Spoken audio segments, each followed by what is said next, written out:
Breaking the News with Des Clark.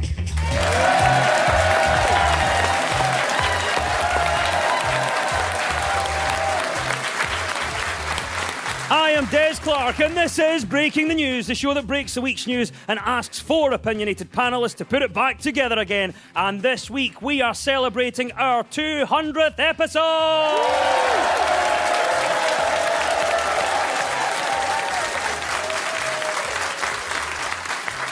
What a special show and a great panel. Joining me this week is comedian Stuart Mitchell, and with him is stand-up Amy Matthews. And facing off against them is comedian and writer Elaine Malcolmson, and joining her is Scotland's premier blind comic Jamie McDonald.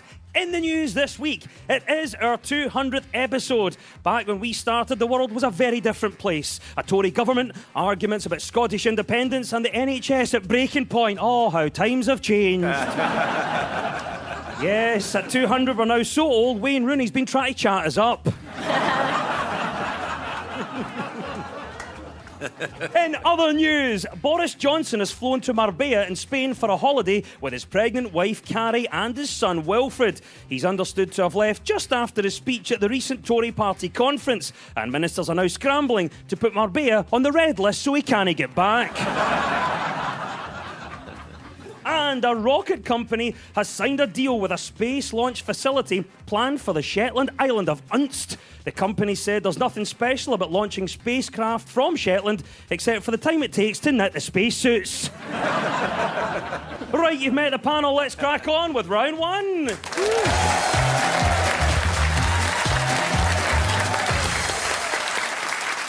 This is the Broken News round, where our teams have to guess two major stories of the week that have been mashed together into one single news headline. So, Stuart and Amy, can you tell me our first story, please? Ministers have defended their response to the climate chaos due to take place in Glasgow in just 3 weeks' time. First Minister Nicola Sturgeon has said Questions are being asked if Glasgow simply has room for this surge in failures. Well, there we go. Where do you start, Amy? That's down to you. What do you think our first story is? I think the COVID response report was certainly one of them. Yeah. A report by MPs has said that the UK's failure to do more to stop COVID spreading early in the pandemic was one of the worst ever public health failures. The report does highlight successes too, with particular praise going to the vaccination rollout. And it is important to note the report did not look at steps taken individually by Wales, Northern Ireland and Scotland. So, Amy, the report is out. What does it tell us? I think it tells us that we thought good British resolve would be able to outwit science somehow. I think that's the main sort of takeaway. We looked at China and thought, nah, that won't happen to us. Then we looked at Italy and thought, no, the spirit of the Blitz will help us combat something like that. And then it arrived and it turned out that the virus wasn't deterred by keep calm and carry on mugs. Everyone in this room could have written that report. That's exactly what it says. I mean, it's like having an independent review to confirm that Snoopy was a dog.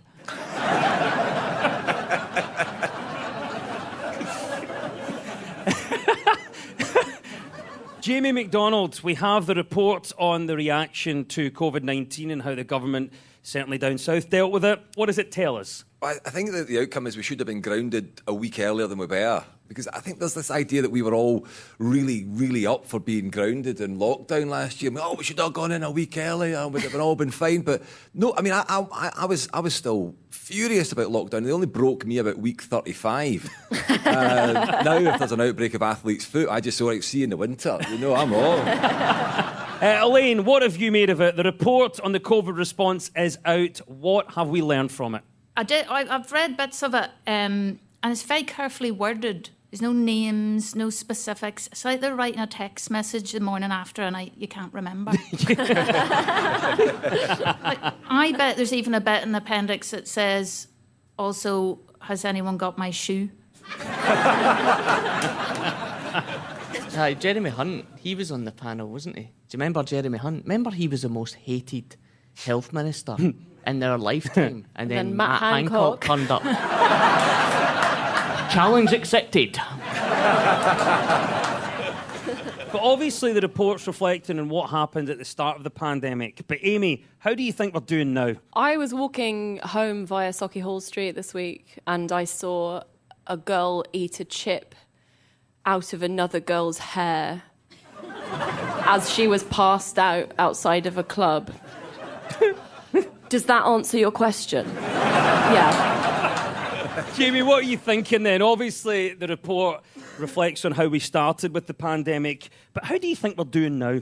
Well, I love the kind of conspiracies around the vaccine, and the one is, as you said, it's the Bill Gates has chipped you. Because I know that's a wild conspiracy, but that would be very handy for me because I get lost all the time. And it would be lovely just to be able to shout at my vaccine bump, like, Bill, lost again, mate, where am I? No. I'm in a meeting about malaria. It's like, you chip me, pal, meet with the directions, you know. The report also criticised the government for giving the public mixed messages during lockdowns. At one point, we couldn't invite anybody inside our own home, but at the same time, bingo halls were open, so nobody knew whether to have a full house or an empty.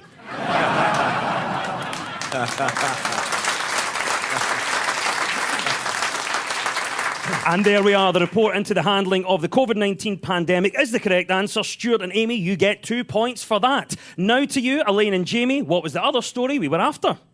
COP, is it 26? That is the right answer, Jamie. It is the news that residents of Glasgow have been asked to consider opening up their homes to strangers in order to let them attend the COP26 summit. This comes alongside reports of inflated accommodation prices throughout the city. Nearly 700 households in Glasgow have signed on to put up a visiting COP26 delegate, which means that President Xi of China could now be stuck in a granny flat and Denniston being forced to watch hours of bargain hunt.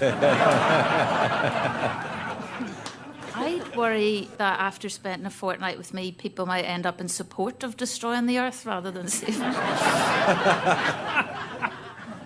Well, it's the safety and security issues that have been brought up with this, and in terms of assurances for Glaswegians taking visitors in, the problem is that people coming from other countries can't always provide evidence of which football team they support. So you're saying if you're maybe in Brighton, somebody says, see when you say you're green? What?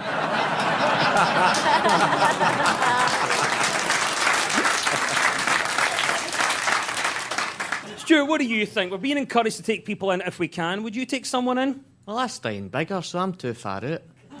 Plus, I've just got a new carpet. There's also the pressure. See if you actually say, I'll take somebody in, and it's like Greta Thunberg. Yeah. You'd really need to be on it for what day the right bin goes out. Getting all twitchy if you need to put the big light on.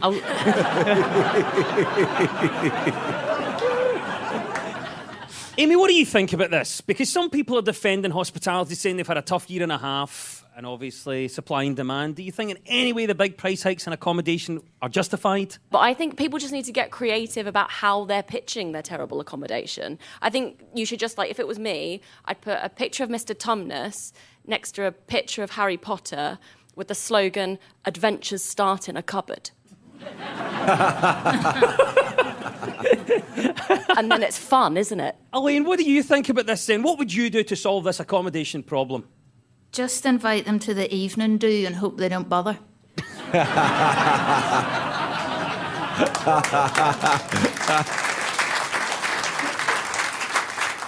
Just a note that if you are welcoming someone from another country into your home during COP26, be sure to show your commitment to environmentalism and traditional Scottish hospitality by refusing to turn the heating on for their entire stay.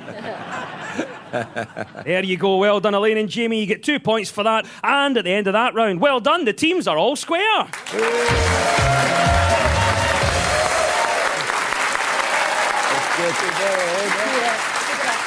Now, so much of our news is about public opinion, and this week we spoke to tennis coach Judy Murray and columnist Brian Taylor. So, Elaine and Jamie, what story do you think Brian is on about here? I wonder if you've seen this new series. Have you seen this new series? It's from the Far East. No Edinburgh. It's much more Gangnam style than Gaji. It's literally child's play. Only one wee snag is you get bumped off if you lose, but it's amazing. I believe it is a thing called Squid Game. Yes, Squid Game has become Netflix's biggest ever series launch. The Korean drama was watched by 111 million users in its first 28 days, knocking Bridgerton off the top spot. Now, for anybody that hasn't seen it yet, Squid Game is about hundreds of cash-strapped players who take part in children's games, but with deadly consequences. The success, in fact, has been so great, a Scottish adaptation is currently in the works. It's called Still Squid Game. And it will see a group of pensioners sloshing for their lives. Jamie, what do you think of it? So have you watched it then? Yeah, I watched it and it's crazy TV, but very addictive. Why is it connected with all these people? Could it be because remember musical chairs? Back when it was proper, there was one less chair than child. Yes. Yeah, everyone knew that last child who failed to sit down after 12 goes socially may as well have been dead. So it's realising the metaphor. Elaine, why do you think it has connected with so many people? People just watch what's presented to them. There's 200 shows of this.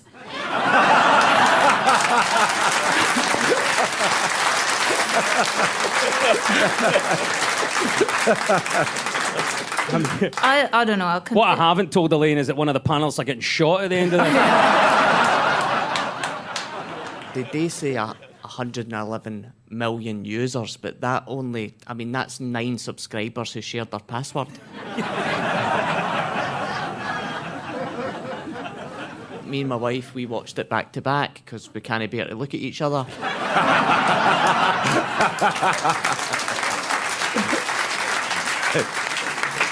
What do you think then, Amy, about the phenomenon that is Squid Game? So 111 million people watching it.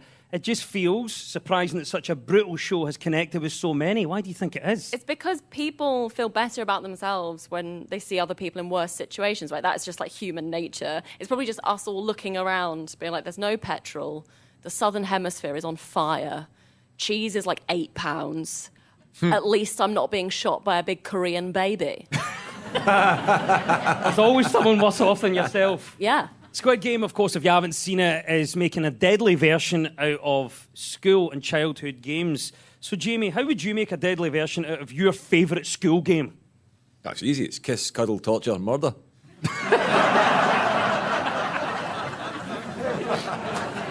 Hop, skip, and get jumped. What would you do, Elaine? How would you make a deadly version of your favourite school game? How dark do you want to go with this? Anyway, I've made a list.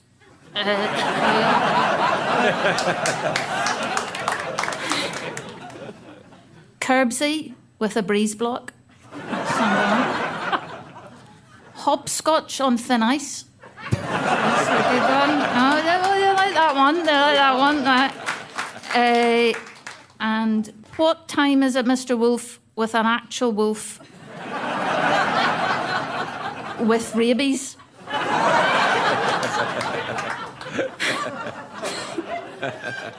That is the global phenomenon known as Squid Game. It was correct, and 2 points go to Elaine and Jamie. So to you now, Stuart and Amy, what do you think Judy Murray is talking about here? When you're a giant and you are the first to make a really bold move like this, you're really setting an example. My favourite toy as a kid was Spirograph, and my brothers loved it too. So this is the story that Lego are removing gender-biased toys. Bang on, Stuart, yes. Earlier this week, Danish toy-making giant Lego pledged to remove gender bias from its toys after research found girls were being held back by gender stereotypes. Lego's promise came as the company released new research showing that girls were more open to engage in different types of play than boys. But societal norms about play, including attitudes of their parents, limited their potential. A critic of the idea said that Lego were making a rod for their own back. A spokesperson for Lego responded, "Oh, it was meant to be a rocket ship." My gran was always upset that I had a kitchen, a toy kitchen. She used to say, "What have you got my toy kitchen for?" And you think, well, we all need to eat, Gran. Give me a minute, I'll put the flan in the oven. What do you think about this then? So Lego taking the lead, taking gender bias out of toys. Do you think other companies should follow? Absolutely, it's like a real thing, isn't it? And in kids' clothing as well. I don't know if you've seen, like, you'll get a T-shirt in the boys section that say things like "future scientist," and then you go to the girls section and it says like "mummy's little thicko." You're like. What do you think about it then, Jamie? So Lego in the news this week, they're taking the lead and taking gender bias out of toys. Should other toy companies follow? Yeah, I mean, I think you got to keep it, that fun is at the forefront of toys. And it's going to be difficult to have every type of person represented in a toy. Like, I can't imagine, blind action man. My trusty white stick will help me poke myself through this land. Amy, what do you think about this? So there's a connection we hear between the toys we play with as kids and where we end up career-wise later in life. Are you surprised to hear that? Yes and no. I mean, I wish they were more influential, because I had like a toy violin and like a Snow White doll, and I'm yet to play a musical instrument or find 7 men willing to do housework. My mate was into Tonka and he's been done twice for drink driving, so there is a connection. Elaine, what do you make about this? We hear there's a connection between the toys we play with in childhood versus then what we become in our jobs as adults. Are you surprised by this? Yes, I have never made it as a hungry hippo.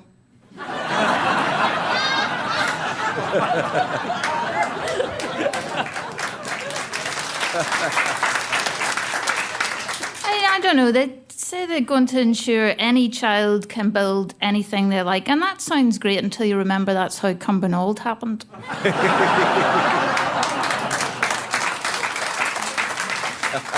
Thank you, Elaine, with that warning from history. Yes, the changes being made by Lego is the right answer. 2 points go to Stuart and Amy. Hey.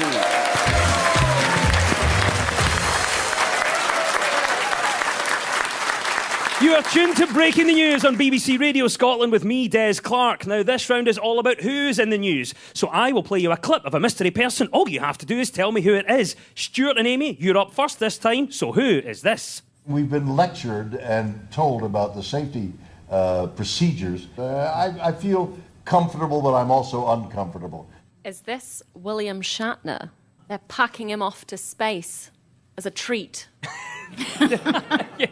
It is William Shatner, the actor famed for playing Captain Kirk on Star Trek, became the oldest person to reach space as he blasted off at the age of 90 on board a Blue Origin rocket on Wednesday. 10 minutes it lasted. 10 minutes. Yeah. Can you imagine that landed at Glasgow Airport? You'd be waiting 25 minutes for them to bring the steps. Stuart's right, though. It was only a 10 or 11-minute journey. And to qualify as an astronaut, you have to go past something called the Kármán line, which is an internationally recognised space boundary about 62 miles up, where there's nothing there but a few rocks, space dust, and a Greggs. William Shatner's now an astronaut. What do you make of this, Elaine? I wanted to see the bit where he goes, I remember when this was all fields.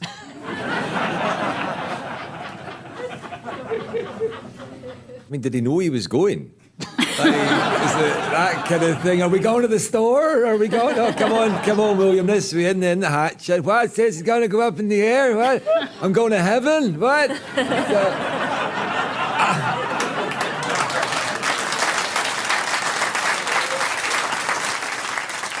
Do you think space travel at some point is going to be accessible to everyone? No. Because train travel isn't accessible to everyone. What do you think, Jamie? Do you think this means now there's a journey towards space travel becoming accessible to all of us? Yeah, it'd be nice, the people coming back from the moon saying, do you know, it's awful like Lanzarote up there.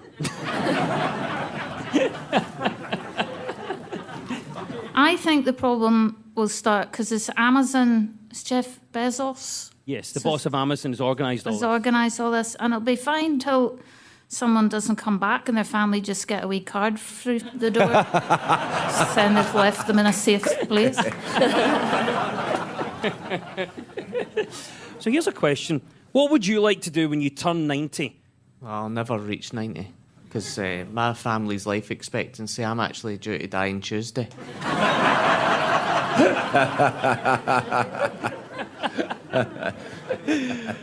Jamie, what do you think about this? What are you doing then when you hit 90? I suppose the only thing I could do that would be in any ways enjoyable would be offer a 100-year-old a square go. Yeah, well done. 2 points go to Stuart and Amy. That was William Shatner. Right, Elaine and Jamie, it's your turn now. Who is this and why are they in the news? You remembered names that you were never going to need in your future life, but they were the people you hated because they gave you really bad, vicious reviews, you know. That is the leading surviving Beatle, Paul McCartney. It is Sir Paul McCartney, that's the correct answer. And Paul McCartney is in the news this week because of an interview for the new BBC Radio 4 series, The Cultural Life. McCartney revealed that it was John Lennon who instigated the Beatles breakup. He told interviewer John Wilson, "I didn't instigate the split, that was our Johnny." Elaine, what do you think then? Does this change your view of the Beatles? It's changed my view of Paul McCartney. He seems to spend a lot of his time moaning about John. John instigated the breakup. John said he's leaving. We had to pick up the pieces after John left. We wanted it to continue, but John didn't.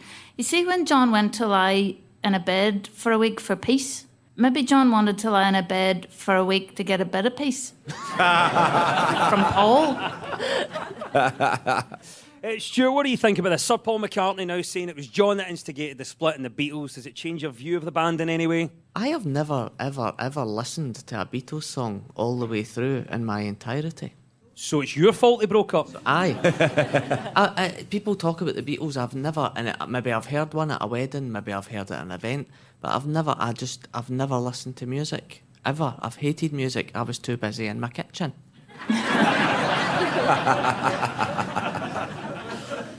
I've got a doorbell that's called Ringo.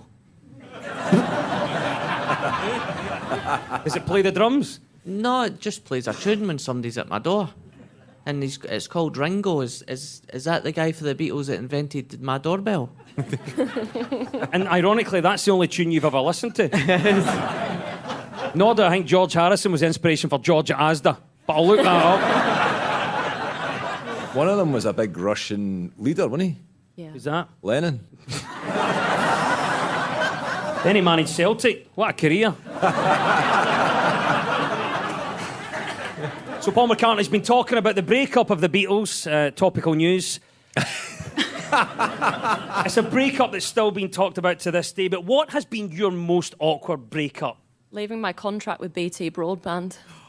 Have you tried to do that? It's so hard because you just want to be, I'm sorry, like things aren't working out.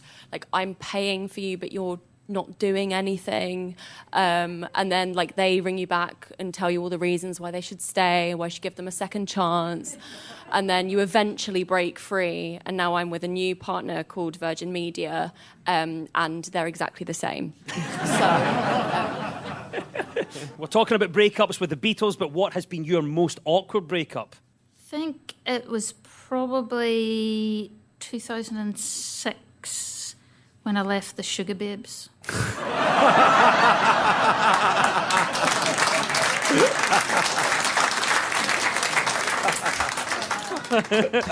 Tough times. Didn't like change. Nope. Sir Paul does hold the record of having 17 consecutive number ones. Well, as you get older, you do get up more in the middle of the night. Well done to our teams. Paul McCartney's the right answer. 2 points go to Elaine and Jamie.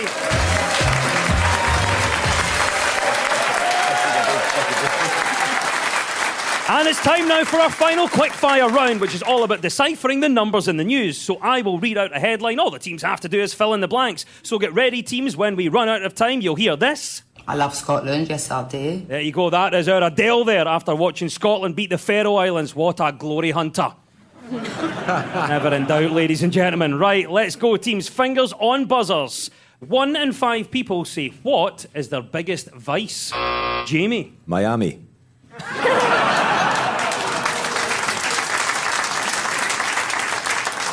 That is lovely. You guys are the team of 80s TV references, aren't you? 1 in 5 people say, what is their biggest vice? Amy. Shotting the little fruit section of a Muller corner because the yoghurt bit's dirt. Just necking it back? Yeah. Okay. You mean that's not the actual answer? It's not the actual answer, but it's not as far away as you might suggest. So 1 in 5 people say what is their biggest vice? Stuart? Long grain. That's got I said vice. Oh, vice, right. I'm not German. Sorry, so, I'm dyslexic. Right. 1 in 5 people say what is their biggest vice? Elaine? Fracking. Imagine that New Year's resolution. I've got to give up that fracking. Too often. So the answer is this. 1 in 5 people say sugar is their biggest vice. What has fallen by 17% in the last decade? Elaine? Patience. You're right, lady. I'm tested here today, I'll tell you that. What has fallen by 17% in the last decade? Amy? The number of parents calling their child Boris. It's not quite right. Great answer, though. What has fallen by 17% in the last decade? Stuart? Teenagers' jeans.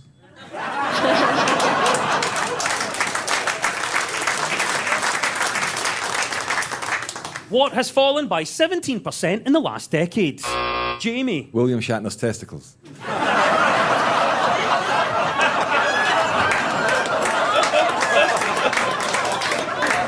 They are boldly going somewhere, aren't they? That's why you had to go to somewhere with zero gravity. I love Scotland, yes I do. Oh, there we go. That is the klaxon. Adele has Adelled. It's all over. And at the end of the quiz, our winners this week are Stuart Mitchell and Amy Matthews.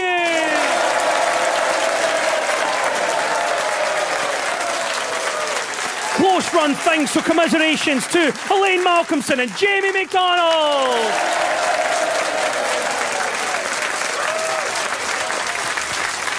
And we'll leave you with the breaking news. Breaking news just in. Edinburgh Zoo has announced the birth of Scotland's first porcupet, or tiny baby porcupine. As well as an exciting addition for visitors, zookeepers say it's ideal for getting fluff off your jacket. Members of an Afghan girls' football team who fled the Taliban have been granted visas to live in the UK. They will also be given safe passage and free housing after agreeing to retrain as HGV drivers. And British Airways has dropped the phrase ladies and gentlemen in announcements in a bid to make all customers feel welcome. This follows similar moves by other airlines. EasyJet now go with a simple hello, whilst Ryanair have stuck with oi, listen up, seat meat. The news is broken. For the 200th time, I've been Des Clark. Goodbye!